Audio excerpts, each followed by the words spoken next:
ஜிக்ஞாசாதிகரணத்தினுடைய பூர்வபக்ஷம் சுருக்கமாக சொல்ல வேண்டும் என்றால் என்ன சொல்லலாம்? இந்த பூர்வபக்ஷம் வந்து பிராபாகரனால் சொல்லப்பட்டது. அத அதஹ பிரம்ம ஜிக்ஞாசா என்ற 3 பதங்களை கொண்ட இந்த சூத்திரத்துக்கு என்ன அர்த்தம்? எதற்கு பிறகு அப்படின்றப்போ கர்ம விசாரத்திற்கு பிறகு. முதல் சூத்திரத்தினுடைய அர்த்தம் சொர்க்கத்தை பற்றி இவன் படிக்கிறனாலையா? வேதத்துக்கு 6 அங்கங்கள் உண்டு.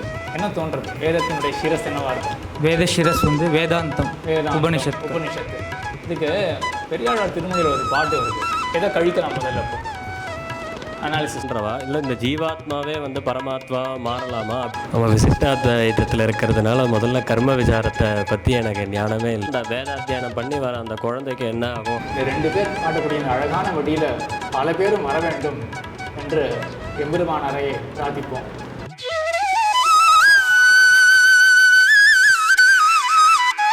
ஸ்ரீமதே ராமானுஜாய நமஹ.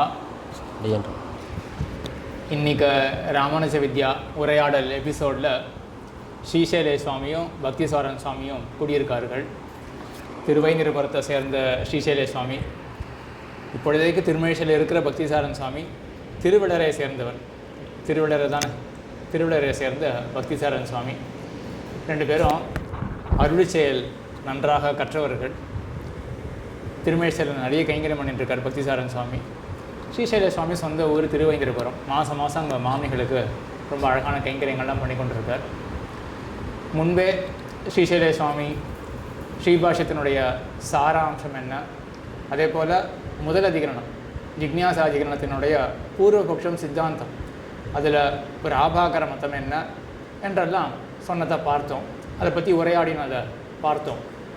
இப்பொழுது முதல் சூத்திரம், ஸ்ரீபாஷ்யத்தினுடைய முதல் சூத்திரம் அத அதஹ பிரம்ம ஜிக்ஞாசா அப்படின்னு இருக்கக்கூடிய சூத்திரம், அதை பற்றி விசாரிக்கலாம் என்று இருக்கிறோம்.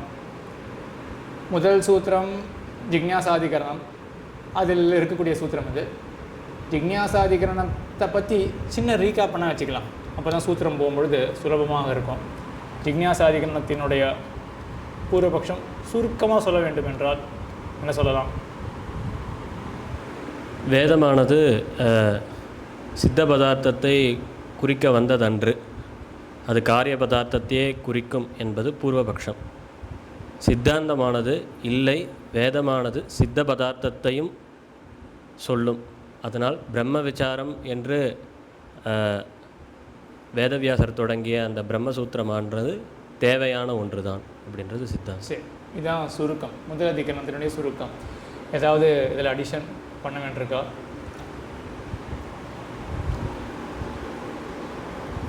இந்த பூர்வபக்ஷம் வந்து பிராபாகரனால் சொல்லப்பட்டது.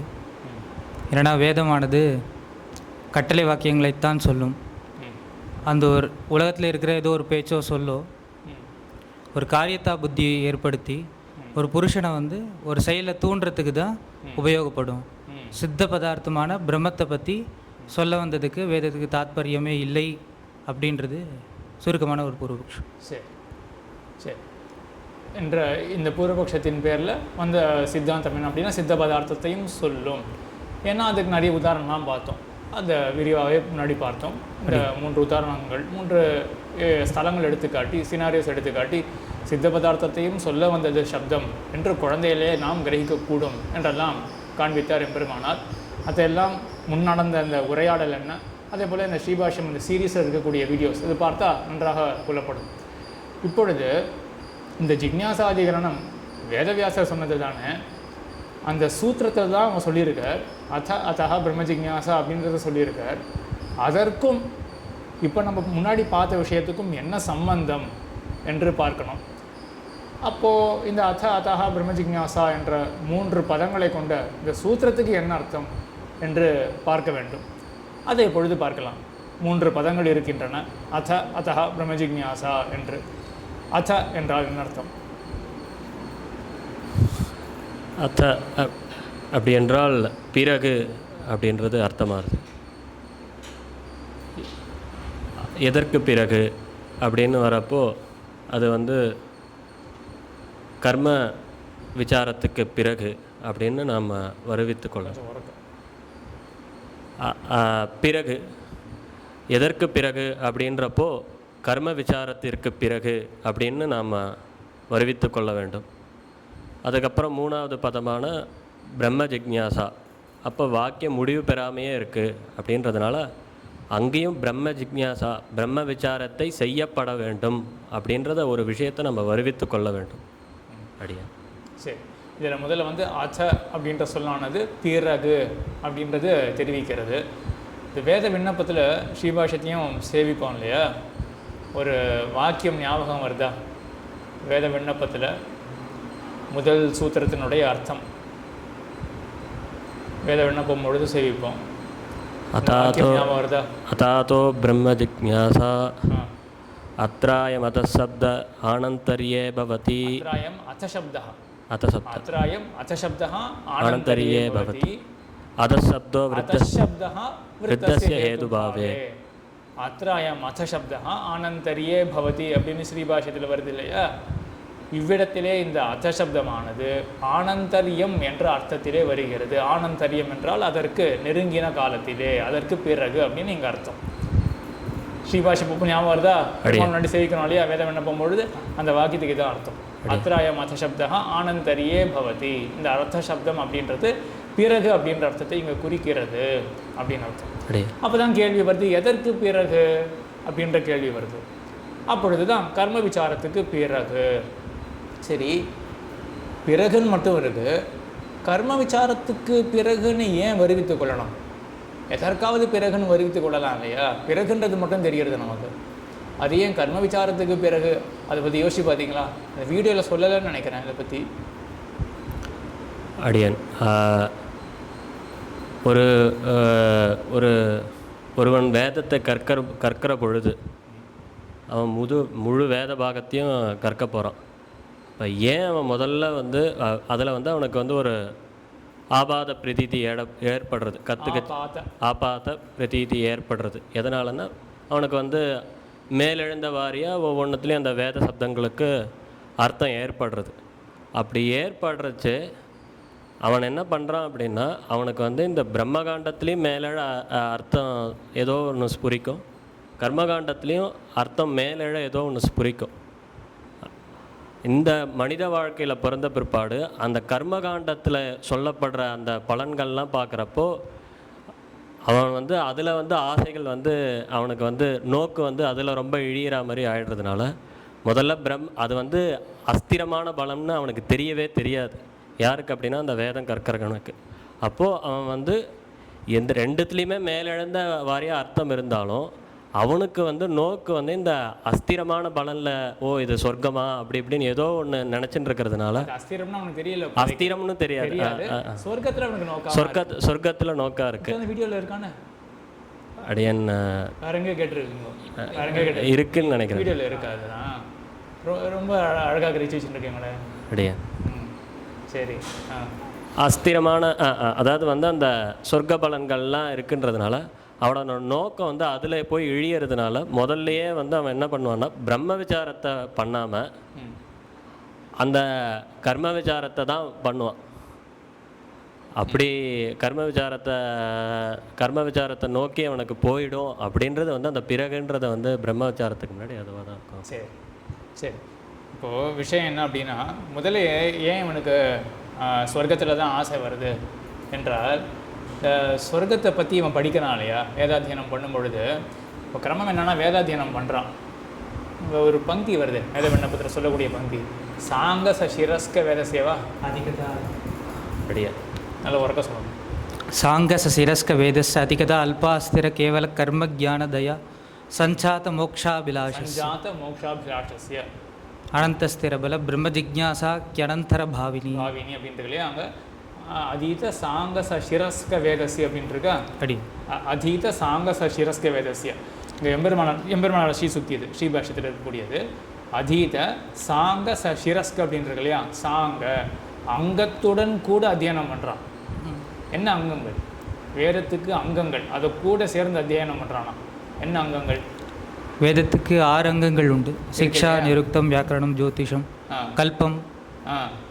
6 வந்துருதா? சிக்ஷா நிருக்தம் வந்துருதுன்னு நினைக்கிறேன். வியாக்கரணம் வந்துருது. அது முக்கியமாக இப்போ வியாக்கரணம். இப்போ வியாக்கரணம் ஆதி அந்த அங்கங்கள்லாம் கூடவே சேர்ந்து படிக்கிறான். கூடவே சேர்ந்து படிக்கிறான். அப்போ சம்ஸ்கிருத பாஷை எப்படி அர்த்தத்தை போதிக்கிறது அப்படின்றது தன்னடே தெரிய வருது இவனுக்கு. அதே போல் வேதத்தை அத்தியனமும் பண்ணுறான். வேதம் எந்த பாஷையில் இருக்குது? சம்ஸ்கிருத பாஷையில் இருக்குது. இப்போ எம்பெருமானார் என்ன சொல்ல வர்றாருங்க? வேத அத்தியனத்தை பண்ணுறான், கூடவே சேர்த்து இவன் வியாக்கரணாதி அங்கங்களையும் அத்தியனம் பண்ணுறான். ஆகையினால அவனுக்கு வந்து அந்த வேதாத்தியனம் பண்ணுறவனுக்கு மேலோட ஒரு அர்த்தம் தெரியறது. சரியா? ஆபாத பிரதீதி தெரியுது. இப்போ அவன் வேதாத்தியனம் மட்டும் பண்ணுறான் அப்படின்னு வச்சுக்கோங்க, அவனுக்கு வந்து இந்த வியாக்கரணம்லாம் படிக்கலை அப்படின்னு வச்சுப்போம். அப்போ எப்படி இருக்கும் ஸ்திதி? ஏதோ மனப்பாடம் பண்ணிட்டு சொல்கிற மாதிரி நீங்கள் சொல்கிறா இல்லையா? இப்போ இந்த காலத்தில் அப்படி தான் வச்சுக்கலாம்ல. பாடசாலையில் படிக்கிறாள் பசங்கள்லாம், அவளுக்கு அர்த்தம் என்ன தெரியுமா? பெரிய சம்பாவனை கிடையாது. ஏன்? அங்கே அத்தியனம் பண்ணாததுனால வெறும் அந்த ரோட் லேர்னிங் மட்டும் பண்ண போகிறார்கள். அதனுடைய அர்த்தத்தை அவர்களால் ஆபாத்ததாக மேலிட கூட அவர்களால் புரிஞ்சிக்க முடியாது.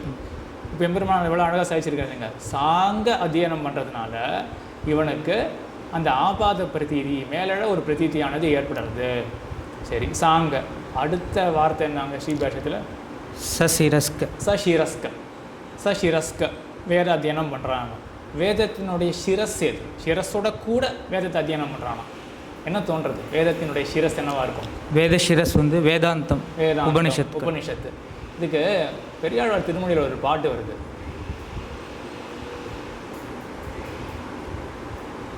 மாலிருஞ்சோலை என்னும் மலையுடைய மலையை நாளிரிமூர்த்தி தன்னை நால்வேத கடலமுதை மேலிருங்கற்பகத்தை வேதாந்த விழுப்பொருளின் மேலிருந்த விளக்கை. இல்லையா? வேதாந்த விழுப்பொருளில் மேலிருந்த விளக்கு. இந்த வியாக்கியானம் இதுதான் நினைக்கிறேன். அந்த வேதாந்தத்தினுடைய சிரசில் இருக்கக்கூடிய மேலிருந்த விளக்கு அப்படின்னு தான் வியாக்கியானம்னு ஞாபகம். மங்கள ஸ்லோகத்திலே வருது. என்ன வருது மங்கள ஸ்லோகத்தில்? அகில புவன ஜன்மஸ்தேம பங்காதிலீலே வினத விவித பூத பிராத ரக்ஷைக்க தேக்ஷி ஸ்ருதி சிரசி விதீப்தே அப்படின்னு வருது இல்லையா?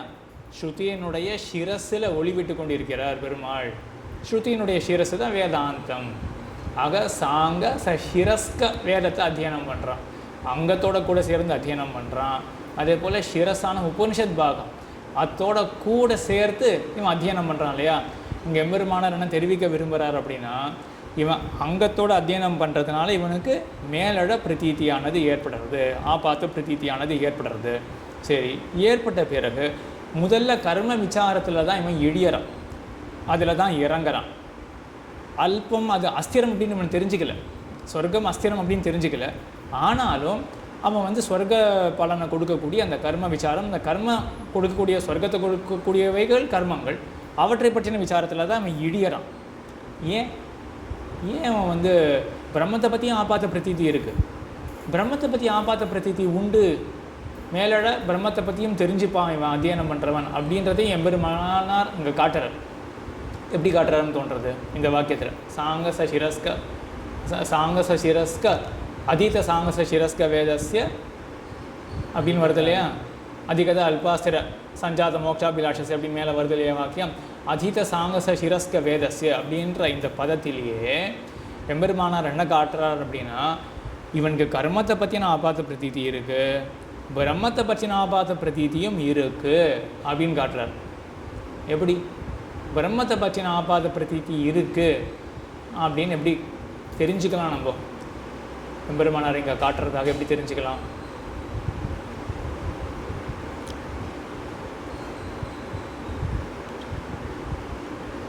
அதீத சாங்க சசிரஸ்க வேதஸ்ய இதுக்குள்ளே காட்டிடுறார் எம்பெருமானார். அதாவது பிரம்மத்தை பற்றியும் மேலெழுந்த இருக்குது அப்படின்னு. அதீத சாங்கச சிரஸ்க உறக்க வேதஸ்ய உறக்க சொல்லணும். அடியனுக்கு என்ன தெரியுதுன்னா, இப்போ வேதஸ்யன்றதுனால பூர்வ பாகத்தை பற்றி சரி அது ஒரு விசாரமும், வேத சிரஸ்ன்னு குறிப்பிட்டிருக்கப்படுறதுனால பிரம்மத்தை பற்றியும் தெரிவிக்கிறார் அப்படின்னு. சரியா? அப்போது வேதத்தில் பூர்வபாகம் இருக்குது, உத்தரபாகம் இருக்குது. இவன் வேதத்தை அத்தியனம் பண்ணும்பொழுது வெறும் பூர்வபாகத்தை மட்டும் அத்தியனம் பண்ணலையே, உத்தரபாகத்தோட கூட சேர்த்து தான் அத்தியனம் பண்ணுறான். அதுதான் சாங்கச சிரஸ்க வேதஸ்ய, அதீத சாங்கச சிரஸ்க வேதஸ்ய அப்படின்றதுனால காட்டுறார். அப்போ உத்தரபாகத்தையும் சேர்த்து அத்தியனம் பண்ணுறான் இல்லையா? அப்போ அத்தியன காலத்திலேயே இவனுக்கு இப்போ 2 விஷயத்தை பற்றின ஆபாத்த பிரதீதி வருது. எதை 2 பற்றி? கர்மகாண்டத்துலேயும் ஒரு மேலெழுந்த வாரியான அர்த்தம் புரிக்கிறது. அப்புறம் வந்து பிரம்ம பாகத்துலேயும் ஒரு மேலெழுந்த வாரியாக அவருக்கு வந்து அர்த்தம் புரிக்கிறது இல்லையா? சரி, இப்படி இருக்க ஆனால் அவன் முதல்ல சொர்க்கத்தை தான் தேர்ந்தெடுக்கிறான். சொர்க்கத்தை சாதிக்கக்கூடிய கர்மங்கள் இருக்குது, நான் அதை பற்றி விசாரம் பண்ண போகிறேன் அப்படின்னு அவன் முதல்ல கர்ம காண்டத்தில் தான் இழியறான். கர்ம விசாரத்தில் தான், ஜெய்மினி சூத்திரத்தில் தான் இழியறான். அவனுக்கு அந்த நேரத்தில் அஸ்திரம்ன்றது தெரியலை, இருந்தாலும் அதில் தான் இழியறான். இதை பற்றி எங்கேயா கேள்விப்பட்டிருக்கீங்களா? ஏன் அவன் இழிய போகிறான்? அதில் எடுத்த மாத்திரத்தில் சொர்க்கத்தை அனலைஸ் பண்ணுறதுக்கு தான் அவன் ஆசையை ஒழிய பிரம்மத்தை பற்றி அனலைஸ் பண்ணுறதுல அவனுக்கு ஆசை இல்லை. திருஷ்டமான பலன் சொல்லியிருக்கு. திருஷ்டமான பலன் சொல்லியிருக்கு மைக்கில். வேதத்தில் வந்து இப்போது நிறைய யஜ்யங்கள் யாகங்கள்லாம் சொல்லியிருக்கு. அதெல்லாம் அனுஷ்டித்தானா நேர திருஷ்டமான பலன்கள்லாம் நிறையா கிடைக்கும். அதனால் இப்போ அவனுக்கு இருக்கிற என்ன அனுகூலமாக எது வேணுமோ அதை பற்றி தான் முதல்ல விசாரம் பண்ண வரணும் அப்படின்றது. சரி, நல்ல பதில். திருஷ்டமான பலன் இருக்குது, சட்டுன்னு நமக்கு அதில் தான் புத்தி போகணும். ஆனால் சொர்க்கம் திருஷ்டமான பலனான? சொர்க்கம் திருஷ்டமான பலன் கிடையாது இல்லையா? திருஷ்டம்னா என்ன? திருஷ்டம்னா கண்ணுக்கு எதிராக கிடைக்கக்கூடிய பலன்கள். அதான் திருஷ்டமான பலன். கண்ணுக்கு எதிராக கிடைக்கக்கூடிய, நம்ம கண்ணெதிரே நம் கண்கூடாக அனுபவிக்கக்கூடிய பலன்கள் திருஷ்டமான பலன். அதுவும் வேதத்தை சொல்லியிருக்கு. இப்போ காரியரி இஷ்டி அப்படின்னு ஒன்று இருக்குது. அது எதற்காக அப்படின்னா மழைக்காக. அது பண்ணோன்னா மழை பெய்யும். மழைன்றது திருஷ்டமான பலன் தானே. அதே போல் பசுகாமகா யஜேது அப்படின்னு அங்கங்கெல்லாம் வரும். உனக்கு நிறைய பசு அப்படின்ற செல்வம் வேணும்னா நீ யாகத்தை பண்ண. இது கண் கூட நம்ம அனுபவிக்கக்கூடிய பலன், கண்ணுக்கு தெரிஞ்ச பலன், திருஷ்டமான பலன். ஆனால் சொர்க்கம் முதலானவை அவை திருஷ்டம் கிடையாது. ஆனாலும் அதை பற்றின சாதனம் என்ன உண்டோ அதை பற்றின விசாரத்தில் தான் அவன் இழியறான். முதல்ல இன்னும் கொஞ்சம் எக்ஸ்டெண்ட் பண்ணோம். முதல் பதில் நல்ல பதில், திருஷ்டமான பலன், அதில் தான் கண் போகும், நல்ல பதில். இப்போ நம்ம என்ன யோசிக்கணும்? திருஷ்டமான பலன் பசு, மழை போன்றவை, இந்த லோகத்தில் இருக்கக்கூடிய செல்வம், அதோட தொடர்பு இருக்கா சொர்க்கத்துக்கு? இருக்கு இல்லையா? கண்டிப்பாக. என்ன தொடர்பு தோன்றது? அதில் தான் எனக்கு முதல்ல ஆசை வருது. சொர்க்கத்தை அனலைஸ் பண்ணுறது தான் எனக்கு ஆசை. ஏன்னா நம்ம வந்து ஐங்கருவி கண்ட இன்பம்ன்றதுனால. சூப்பர் பதில். சரியா? இப்போ இங்கே என்ன விஷய சுக்கத்தில் இவன் ஈடுபட்டிருக்காங்க இல்லையா? இதே போல் சிமிலராக தான் இருக்காங்க சொர்க்கம்ன்றது. ஜாது பீத்த மூர்ச்சி தான் நாம அது இந்த மாதிரி வரும். பட்டருடைய ஸ்ரீசுக்தியில் ஒன்று வரும். அங்கே போனாலும் ஃபுல்லும் இது இந்த மாதிரி போதைப் பொருள்கள், மதுபானம்லாம் பண்ணிட்டு, ஸ்திரீகளோட சஞ்சாரம் பண்ணிட்டு, இந்த மாதிரி பலன்கள் இருக்கிறதுனால இந்த லோகத்தில் காணக்கூடிய பலனுக்கு ரிலேட்டடாக அது இருக்கா? அப்போ அதில் தான் அவனுக்கு புத்தி போகிறது. சரி, நல்லா சொல்லிட்டீங்க ரெண்டு பேரும். இது வரைக்கும் ரொம்ப அழகாக சொல்லி வந்துட்டுருக்கீங்க. இப்போது இந்த சொர்க்க பலன் இதில் தான் அவனுக்கு ஆசை வந்திருக்கு. ஆகையினால கர்ம விசாரத்தில் முதல்ல இடியறான். இப்போ ஆச்சா, அதற்கு பிறகு இங்கே வரான், எங்கள் பிரம்ம விசாரத்துக்கு வரான். சரி, என்ன காரணத்தினால? அந்த கர்ம விசாரத்தை பண்ண பிற்பாடு அது ஸ்திரமான பலம் இல்லைன்றதை வந்து அவன் உணர்றான். அது அஸ்திரமான பலன். அஸ்திரமான பலன் மட்டும் இல்லாத அல்பமான பலன்றதையும் அவன் வந்து உணர்றான். அதனால் இது ரெண்டுத்தையும் வச்சுட்டு, அதுவும் மட்டும் இல்லாமல் பிரம்மத்தை பற்றி அவனுக்கு வந்து ஏற்கனவே வந்து ஒரு மேலெழுந்த வாரியான ஒரு அர்த்தம் தெரிஞ்சிருக்கு. சரி, கர்ம விசாரம்தான் அல்பமாகவும் இருக்குது, அஸ்திரமாகவும் இருக்குது. அப்போ மேலே இருக்கக்கூடிய பிரம்மத்தை பற்றிய விசாரத்தை நாம் செய்து பார்ப்போம் அப்படின்ட்டு அவன் வந்து அங்கே சரி, ரொம்ப அழகான பதில். இதுதான் வந்து அந்த அத்தஹா அப்படின்றதுக்கு அர்த்தம். பக்தி சார் ரெடியா? அச்ச அப்படின்றதுனா கர்ம விசாரத்துக்கு பிறகு. அத்தஹா அப்படின்னு வாக்கியம் வருது ஸ்ரீபாஷத்தில். அத்திராய மத சப்தா அனந்தரியே பவதி. அப்புறம் அத்தசப்தோ விருத்தஸ்ய ஹேது பாவே அப்படின்னு வருது இல்லையா? அத்தசப்தா அது என்ன அர்த்தத்தில் வருது அப்படின்னா விருத்தஸ்ய ஹேது பாவே, ஏற்கனவே நடந்த செயல் அது காரணம் என்று சொல்லுவதற்காக அத்தஹா அப்படின்ற சப்தம் வந்திருக்கு. அத்தஹா அப்படின்னா அதனால். இந்த அத்த ஏவ அப்படின்னு ஒரு சொற்றொடர் கேள்விப்பட்டிருக்கீங்களா? வியாக்கியானங்கள்லாம் கூட வரும். அத்த ஏவ கேள்விப்பட்டிருக்கிறது உண்டா? கேள்விப்பட்டது கிடையாது. சரி, அத்தவா அப்படின்னு வருது இல்லையா? அது அத்தவானா வேற ஒரு பட்சத்தை சொல்ல போகிறார். அத்தவா அப்படின்னு இது வந்து அத்த ஏவ ஆகையினாலேயே அப்படின்ற அர்த்தம். ஆக அத்தஹா அப்படின்னா ஆகையினால், யாதொரு காரணத்தினால். முன்னாடியே ஒரு காரணம் சொல்லியிருக்கு. என்ன? கர்ம விசாரம் பண்ணியிருக்கான் இல்லையா? அதற்கு பிறகு பிரம்ம விசாரத்துக்கு வரான். கர்ம விசாரம் பண்ணபடினாலேயே அப்படின்னு அதை எழுத்துக்கிறார். அதையே வந்து காரணமாக ஆக்கிறார். இந்த அத்தஹா அப்படின்றது காரணத்தை தெரிவிக்கிறது. இங்கே விசிஷ்ட ஹேத்து அப்படின்னு சொல்லுவாள். அது எதாவது சொன்னேன்னா அதை பற்றி விசிஷ்ட ஹேத்து அப்படின்னு ஒரு சப்த பிரயோகம் பண்ணேன்னா, விசிஷ்ட ஹேத்துன்னு சொன்னேன்னா சாதிச்சிரு. என்னது விசிஷ்ட ஹேத்து? ரெண்டு விதமான காரணத்தை சேர்ந்ததுனா ரெண்டு காரணங்கள் சேர்ந்ததுனால விசிஷ்ட ஹேதுவாச்சு. ஒரு காரணம் வந்து கர்ம விசாரமானது, கர்மத்தை விசாரம் பண்ணுறப்போ அது அல்பாஸ்திரமாக இருக்குது. பலன் வந்து அல்பாஸ்திரமாக இருக்குது. அடுத்தது ரெண்டாவதாக வந்து பிரம்ம விசாரத்தில் இவனுக்கு வந்து ஒரு ஏற்கனவே வந்து மேலெழுந்த வாரியாக ஒரு அர்த்தம் இருக்குது. ஆக இது ரெண்டு வந்து விசிஷ்டமாக. சரியா? இப்போ ரெண்டு காரணங்கள் கூடி சேர்றது. இப்போ என்ன, முன்னாடி இவன் கர்ம விசாரம் பண்ணியிருக்கான் இல்லையா, தெரிஞ்சுட்டான் கர்மத்தினுடைய பலன்னா அல்பம் அஸ்திரம் அப்படின்னு தெரிஞ்சுட்டான். அதுக்கப்புறம் முன்கூட்டியே இவனுக்கு என்ன ஏற்கனவே ஏற்பட்டிருக்கு, இவனுக்கு பிரம்மத்தை பற்றின ஆபாத பிரதீதியும் ஒன்று ஏற்பட்டிருக்கு. இப்போ பிரம்மம் அப்படின்னு ஏதோ ஒன்று இருக்குது, அனந்தமாக ஏதோ ஒரு தோற்றுகிறது ஒரு பொருளானது. சரி என்ன அப்படின்னு மேற்கொண்டு இதை பற்றி தெரிஞ்சுக்கிறதுக்கு வரான். சரி, இப்போ இந்த விசிஷ்ட காரணம் இருக்கு இல்லையா, ரெண்டும் கூட சேர்ந்து இருக்கக்கூடியதில் இதில் ஒவ்வொன்றும் இல்லைன்னா என்ன ஆகும் அப்படின்னு யோசிச்சு பார்ப்போமே. இப்போ ரெண்டு காரணம் என்னது, கர்மத்தினுடைய பலனானது அல்பம் அஸ்திரம் அப்படின்னு தெரிஞ்சுட்டான், அது ஒன்று. மற்றொன்று பிரம்மத்தை பற்றின ஆபாத பிரதீதி. இது ரெண்டுத்தில் ஒன்று இல்லைன்னா என்ன ஆகும்னு யோசிச்சு பார்ப்போமே. ஏதாவது ஒன்று எடுத்துக்கோங்க, எதை கழிக்கலாம் முதல்ல இப்போ அனாலிசிஸ்க்கு.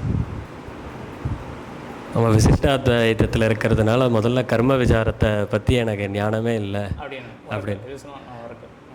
நம்ம சம்பிரதாயம் வந்து விசிஷ்டாத்வைத சம்பிரதாயமாக இருக்கிறதுனால நம்ம வந்து கர்ம விசாரத்தை பற்றி நமக்கு வந்து பெரிய இது இருக்காது. ஏன்னா நம்மளோட பிறப்புலேயே நமக்கு ஆமாம் மூக்ஷுக்களாக இருக்கிறதுனால நமக்கு வந்து பிரம்ம விசாரத்தில் தான் வந்து நம்ம பூர்வாச்சாரியாலேருந்து நம்மளோட வாழ்க்கை முறையே அதை நோக்கி இருக்கிறதுனால we will tend towards. அப்போ இந்த ரெண்டு கூடி இருக்கிற ஹேத்துல ஒன்று கழிச்சிட்டோம். இப்போ என்ன கழிச்சிட்டோம், இந்த கர்ம விசாரத்தை பண்ணான் அப்படின்றத கழிச்சிட்டோம் அப்படின்னு வச்சுப்போமே. சரி, இப்போ நம்ம வந்து பூர்வாச்சாரியாருடைய கிரந்தங்கள்லாம் படிக்கிற ஒரு சந்தர்ப்பத்தை கொண்டவர்களாக இருக்கும். ஆனால் அந்த பூர்வாச்சாரியர்கள் எப்படி இந்த நிர்ணயத்துக்கு வந்தார்கள் அதை நம்ம பார்க்கணும் இல்லையா. இப்போ பூர்வாச்சாரியாளுடைய காலத்துக்கு போவோமே, அவர்கள் திறந்த இதோடு பார்க்குறார்கள்.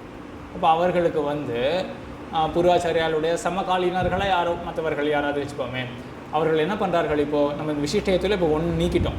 என்ன நீக்கிட்டோம், விசிஷ்டயத்தில் கர்ம விசாரம் பண்ணவில்லை. அப்போ இன்னொன்று என்ன மீதி இருக்கு, மிச்சப்பட்டது பிரம்ம விசாரம் சொல்லக்கூடாது, ஹேத்துல எக்ஸாக்டாக சொல்லணும், ஆபாத பிரதீதி. பிரம்மத்தை பற்றின ஆபாத பிரதீதி இருக்கு. சரியா? இப்போ யோசி பாருங்க, பிரம்மத்தை பற்றின ஆபாத பிரதீதி மட்டும் இருக்கு, அது போதுமான காரணமாக ஆகுமா? பிறகு சொல்ல, பிரம்மத்தை பற்றின ஆபாத பிரதீதி மட்டும் இருக்கு, பிரம்மத்தை பற்றியான பூர்த்தியான ஒரு தெரிந்து கொள்ள முடியாது. அதாவது இப்போது பிரம்மத்தை பற்றி நம்ம வந்து அறிகிறோம், விசாரம் பண்ணுறோன்னா அதோடைய முழு நோக்க சரி சரி ட்ரை பண்ணுங்க. நான் சொல்கிறது புரியுது சுவாமி, புரியுது. இப்போ வந்து பிரம்மத்தை பற்றி மேலெழுந்த வாரியாக தோன்றது அப்படின்னா அது மட்டும்தான். இன்னொன்றும் பண்ணக்கூடிய వ్యక్తిகளை பற்றி நான் வச்சுக்கணும். அந்த காலத்தில் இருந்தால் முனிவர்கள் அந்த மாதிரி யாராவது எடுத்துப்போமே, அடியன் முமுட்சுக்களும் கிடையாது, அந்த மாதிரி ஒரு சினாரியை யோசிச்சு பார்க்கணும். ஸோ அந்த பிரம்மமானது எப்படின்றது வந்துடும். சர்வசக்தனா தனியாக பிரம்மன்றவா இல்லை இந்த ஜீவாத்மாவே வந்து பரமாத்மாவாக மாறலாமா அப்படின்னு அதுலேயே வந்து சந்தேகங்கள் வந்து மாறி மாறி வந்து வரும். நானே இந்த ஜீவாத்மாவே பரமாத்மாவாக மாறலாமா, இல்லை வந்து வேறு ஏதாவது பண்ணி வந்து, அதாவது வந்து பரமாத்மான்றது தனி, இந்த இந்த நிர்ணயம் பண்ண முடியாது சுவாமி. ஜீவாத்மா சேதனன் சித் ஈஸ்வரன்ற இந்த நிர்ணயங்களுக்குள்ளெல்லாம் நம்மளால் வந்து வர முடியாது. அப்போ வந்து நிர்ணயத்துக்கு வரணும் அப்படின்னா அந்த மேலெழுந்த வாரியாக தெரிஞ்சதை இன்னும் டீப்பாக போய் அனலைஸ் பண்ணி என்ன வந்து சொல்லியிருக்கு. கரெக்டு. நான் தான் என்ன சினாரியோ சொல்லியிருக்கேன், அடியன் ஆபாத பிரதீதி இருக்கு, நிர்ணயம் ஏற்படலை, சந்தேகம்தான் இருக்கு. இப்போ பிரம்ம விசாரத்துக்குள்ளே வந்துடுவானா அவன், வெறும் பிரம்மத்தை பற்றி மட்டும் தெரிஞ்சுட்டு இருக்கான், பிரம்மத்தினுடைய ஆபாத பிரதீதி மட்டும் இருக்கு. நான் மறுபடியும் கொஷினை வேறு விதத்தில் ஃப்ரேம் பண்ணுறேன். அச்சா அப்படின்றதுக்கு என்ன பார்த்தோம்? கர்ம விசாரத்துக்கு பிறகு பிரம்ம விசாரத்துக்கு வரான். அத்தக ஆகையினால் எது காரணமாக சொல்லப்பட்டிருக்கு? விசிஷ்டம் காரணமாக சொல்லப்பட்டிருக்கு. கூடி சேர்ந்தது ஒன்று காரணமாக சொல்லப்பட்டிருக்கு. எது ரெண்டுத்தையும் கூட்டினார் எம்பெருமானார்? நிஷ்டித புத்தி. என்ன நிஷ்டித புத்தி? கர்ம பலன் வந்து அஸ்திரமாகவும் அல்பமாகவும் இருக்கிறதுனால அது தெரிந்திருக்கிற அந்த நிஷ்டிதமான புத்தியும் ஒரு நிஷ்டித புத்தி. சரி, நிச்சய புத்தி அது ஒன்று இருக்குது. நிஷ்டித புத்தி நிச்சய புத்தி. சரி, அது ஒன்று. அடுத்தது பிரம்மத்தை பற்றி ஆபாதப்படுத்தி வேதாத்தியனம் பண்ணும்போதே ஏதோ ஜெகத் காரணம்னு சொல்லுது, தியானிப்பாய் சொல்லுது. சரியா? சரி, இப்போ 2 காம்பனன்ட்ஸ் இருக்கா? 2 காம்பனண்ட் வேணுமா பிரம்ம விசாரத்துக்குள்ளே நுழையிறதுக்கு? இப்போ எம்பெருமானார் 2 காம்பனன்ட் சொல்லியிருக்கார். ஒன்று நிச்சய புத்தி, கர்மமானது அஸ்திர பலத்தை கொடுக்கும். நிச்சய புத்தி ஏற்பட்டாயிருது, கண்டிப்பாக தெரியும் அப்படின்றது ஏற்பட்டாயிருது. பிரம்மம் அப்படின்றது ஏதோ ஒன்று இருக்குது, ஆபாத பிரதீதி பிரம்மத்தை பற்றி. இப்படி இருக்கும் பொழுது அந்த பிரம்மமானது எத்தகையது அப்படின்ற நிர்ணயம் பெற வேண்டும் அப்படின்றதுக்காக பிரம்ம விசாரத்துக்குள்ளே வரான். சரி, அப்போ எம்பெருமானார் 2 காம்பனன்ட் சொல்லியிருக்காரா? இப்போ நம்ம அந்த 2 வேணுமா அப்படின்னு தான் யோசிக்கணும். இந்த சாஸ்திரத்தில் என்ன பண்ணுவான் அப்படின்னா தலக்கிருத்தியம் அப்படின்னு சொல்லுவாள். வாயுவுடைய லக்ஷணம் கேள்விப்பட்டிருக்கீங்களா? வாயுன்னா என்ன சொல்லுவாள்? வாயுன்னா காற்று. தார்க்கிகெல்லாம் அதுக்கு லக்ஷணம் சொல்கிறேன் அப்படின்னு சொல்லுவாள். Define what is the quality of வாயு, அதை வந்து எப்படின்னு புரிஞ்சுக்கிறது வாயுவை. டெஃபினிஷன் சொல்லணும்னா என்ன சொல்லுவாங்க தார்க்கிகெல்லாம் வாயுவுக்கு? ரூபரஹிதவான் ரூபரஹித ஸ்பர்ஷவான் வாயு அப்படின்னு சொல்லுவார்கள். சரியா? ரூபம் அற்று ஸ்பர்ஷத்தை உடையது எதுவோ அதுதான் காற்று. இங்கே இப்போ விசிஷ்டமாக இருக்கா? 2 காம்பனன்ட்ஸ் தெரியறதா? என்ன 2 காம்பனன்ட்ஸு? ரூபமற்று ரூபம் இல்லாமல் ஸ்பர்சத்தை மட்டும் கொண்டது. ஸ்பர்ஷத்தை மட்டும் இல்லை, ஸ்பர்ஷத்தை கொண்டது. சரி, அப்போ 2 காம்பனன்ட்ஸ் இருக்கா? வாயுனா என்ன அப்படின்னு ஒருத்தர் கேட்டாருன்னா ரூபம் இல்லாமல் இருக்கும், ஸ்பர்ஷத்துடன் கூடினதாக இருக்கும். சரி, இப்போது இந்த 2 ஒன்றை விட்டுட்டு பார்ப்போமே. ரூபம் இல்லாமல் இருக்கும், அது மட்டும் சொல்கிறார் அப்படின்னு வச்சுப்போமே. வாயுனா என்ன அப்படின்னு ஒருத்தர் கேட்குறார். ரூபம் இல்லாமல் இருக்கக்கூடியது வாயு அப்படின்னு சொன்னால் ஓகேவா? இல்லை, அது வேற ஒரு திரவியத்துக்கும் அந்த லட்சணம் பொருந்துற மாதிரி ஆகிடும். என்ன திரவியம்? வேற என்ன? ஆகாசத்துக்கு ரூபம் இல்லை. சரியா? ஆகாசத்துக்கு ரூபம் கிடையாது. ஜீவாத்மா பரமாத்மா இவற்றுக்கெல்லாம் ரூபம் கிடையாது. அப்போ வாயுக்கு மட்டும் இருக்கக்கூடிய லட்சணம் கிடையாது அது. சரி, அப்போ இன்னொன்று என்ன பார்த்தோம் காம்பனண்ட்டு? ஸ்பர்ஷவான் அப்படின்னு பார்த்தோம்னா ஸ்பர்ஷத்தை உடையது. அது மட்டும் சொன்னால் ஸ்பர்ஷவான்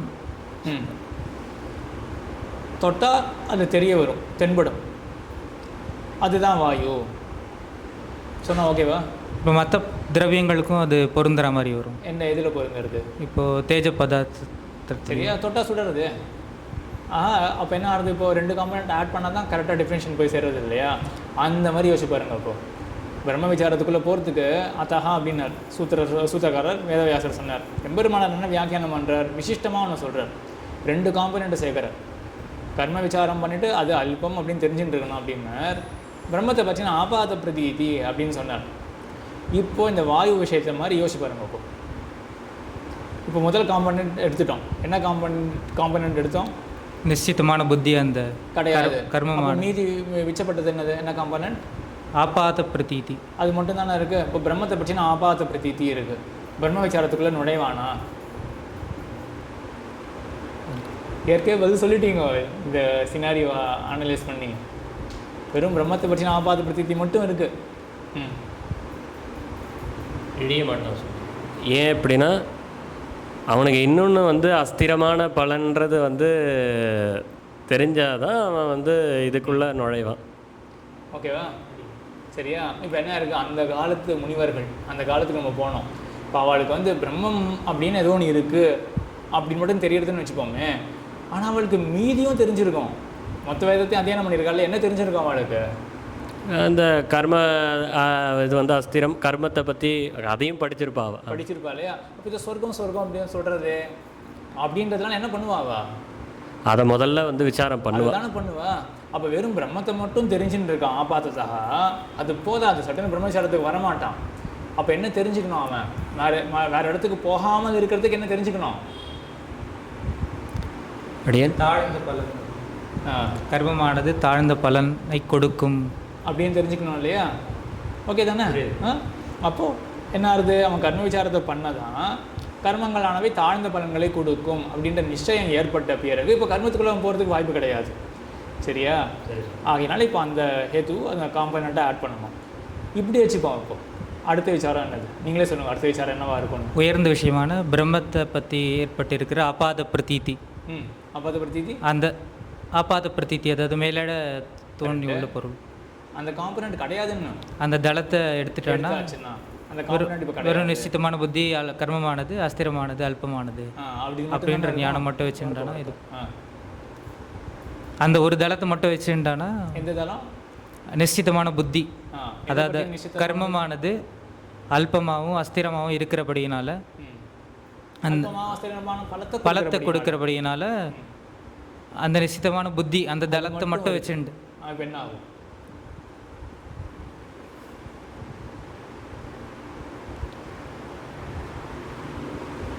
கர்ம விசாரம் பண்ணுவான் சுவாமி. கர்ம விசாரம் பண்ண உடனே கர்ம விசாரத்தோட வந்து கடைசியில் என்ன முடியும்னா அது அஸ்திரமான பலன் முடியும். அப்போ ஸ்திரமான ஏதோ ஒன்று ஸ்திரமான பலன் எது அப்படின்றத நான் நோக்கி போகணும். ஏன்னா இது அஸ்திரம் தெரிஞ்சுன்னா அப்போ ஸ்திரம்னு ஏதோ ஒன்று இருக்கணும். அப்போ அதை மட்டும் வச்சுட்டு என்னால் வந்து எதுவுமே பண்ண முடியாது. அப்போ ரெண்டுமே வேணும். விசிஷ்டமாக இருக்கிற இந்த ஆபாத பிரதீதி, இந்த அப்புறம் வந்து இந்த நிச்சித புத்தி, இந்த ரெண்டுத்தையும் காரணமாக இருந்தால் இன்னும் இந்த ஆபாத பிரதீதி இல்லைன்னா அந்த சினாரி ஒன்றும் கிளினிக்கலாக அனலைஸ் பண்ணோம் இல்லையா? ஆமாம் சாமி. அப்போ எப்படி அந்த அந்த அதிகாரிக்கு என்ன நிலை இருக்கும்? அவன் என்ன பண்ணிட்டான்? அப்போ அவனுக்கு ஒரு ஸ்திர புத்தி ஏற்பட்டுருது. என்னது? நிச்சித புத்தி ஏற்பட்டுருது. கர்மத்தினுடைய பலனானது அஸ்திரம் அப்படின்னு நிச்சயமாக ஒரு புத்தி ஏற்பட்டுருது அவனுக்கு. சரி, இது மட்டும்தான் அவனுக்கு ஏற்பட்டுருக்கு. இப்போ அவன் பிரம்மத்தை விசாரிக்க வருவானா? வரமாட்டான் சார். ஏன்? ஏன்னா அவனுக்கு வந்து மேலெழுந்த வாரியாக ஏதாவது இருந்தால் தான் போகிறான். அதுவே இல்லை அப்படின்றப்போ அவன் அதுக்கிட்ட போவான். சரியா? விஷயமே அடிப்படையே தெரியாது. ஏதாவது தெரிஞ்சாதான் விசாரம் அப்படின்றதே வந்து என்ன சொல்லுவானா, சதி சாமானிய ஞானே விசேஷ ஜிக்னியாசா அப்படின்னு சொல்லுவார்கள். ஒரு ஒரு வாரியாக தெரிஞ்சிருக்கணும், பொதுவாக ஏதோ தெரிஞ்சிருக்கணும். அதுக்கப்புறம் அதில் விசேஷம் என்ன அப்படின்ற ஜிக்னியாசா ஏற்பட்டு அறிய வேண்டும் அப்படின்ற எண்ணம் ஏற்பட்டு அதுக்கப்புறம் அதுக்கு இந்த நிர்ணயத்தை நம்ம ஏற்படுத்திக்கிறதுக்கு உபாயத்தை அனுஷ்டிப்போம். இப்போ புரியறதா? ரெண்டுத்தையும் எம்பெருமானார் போட்டிருக்கார், ரெண்டு காம்பனன்ஸையும் போட்டிருக்கார். இதுதான் விசிஷ்ட ஹேத்து. கர்மமானது அஸ்திர பலத்தை கொடுக்கும், நிச்சய புத்தி. பிரம்மம்னு ஏதோ ஒன்று இருக்கே, ஆபாத பிரதீதி. ஆகையினால அவன் பிரம்ம விசாரத்துக்குள்ளே நுழைகிறான். அச்சா பிரம்ம ஜிக்னியாசா அப்படின்றது வந்து பிரம்மத்தை பற்றின அவனுக்கு ஆசை ஏற்படுறது, அதை தெரிஞ்சுக்கணும் அப்படின்ற ஆசை ஏற்படுறது. அங்கே தான் முன்னாடி சொன்னது போலவே ஒரு அத்தியாகாரம் வருவித்து கொள்ள வேண்டியதாக இருக்குது. அதற்கு பிறகு பிரம்ம ஜிக்னியாசா. புரிஞ்சுதா? அதற்கு பிறகு பிரம்ம ஜிக்னியாசா. புரியுறதா? அப்போ என்ன பண்ணணும்? வரவழைத்து கொள்ளணும், வருவித்து கொள்வது. இப்போ பதம் சொன்னீங்க, என்ன பதம்? பிரம்ம ஜிக்ஞாசா கர்த்தவ்யா. கர்த்தவ்யா செய்யப்பட வேண்டும் அப்படின்னு நம்ம வருவித்து. இப்போ வாக்கியம் பூர்த்தி ஆயிடுறது இல்லையா? அதற்கு பிறகு பிரம்ம ஜிக்ஞாசா செய்யப்பட வேண்டும் அப்படின்னு நம்ம சேர்த்துட்டோம் இல்லையா? வாக்கியமானது பூர்த்தி ஆயிடுது.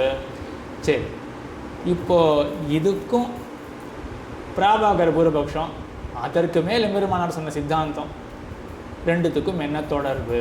இந்த சூத்திரார்த்தத்துக்கும் எம்பெருமானார் சாதிச்ச பூர்வபக்ஷ சித்தாந்தத்துக்கும் என்ன தொடர்பு? பிராபாகரன் சொல்கிறது என்னென்னா, காரியத்தா புத்தியை தான் ஏற்படுத்தும் பேச்சானது, வேத வாக்கியமானது கட்டளையாக தான் இருக்கும். ஒரு காரிய பதார்த்தத்தை ஒரு புருஷனை வந்து ஒரு செயலில் தான் தூண்டும். அதனால் அவனுக்கு வேதாத்தியனம் பண்ணும்போது ஆபாத பிரதித்தி தோன்றாது அப்படின்றது. எதை பற்றி? பிரம்மத்தை பற்றி ஆபாத பிரதித்தி அவனுக்கு ஏற்படாது அப்படின்றது நம்ம லிங்க் பண்ணிக்கலாம். சரியா? அப்போது எம்பெருமானார் சொன்ன அந்த ரெண்டு காம்பனண்ட்டில் இப்போ என்னாச்சு?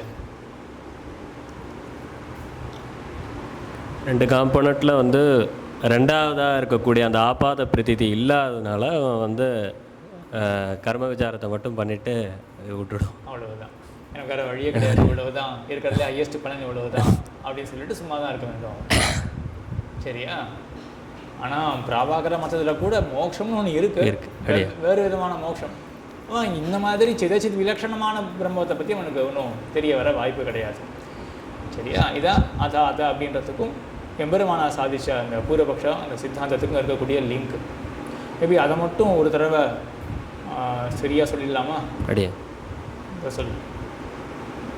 அதாவது பூர்வபக்ஷத்தையும் சித்தாந்தத்தையும் சேர்த்து இந்த பிராபாகரன் விஷயமா பார்த்தோம், இந்த அத்தஹா அப்படின்றதுக்கும் லிங்க் பண்ணி அப்படியே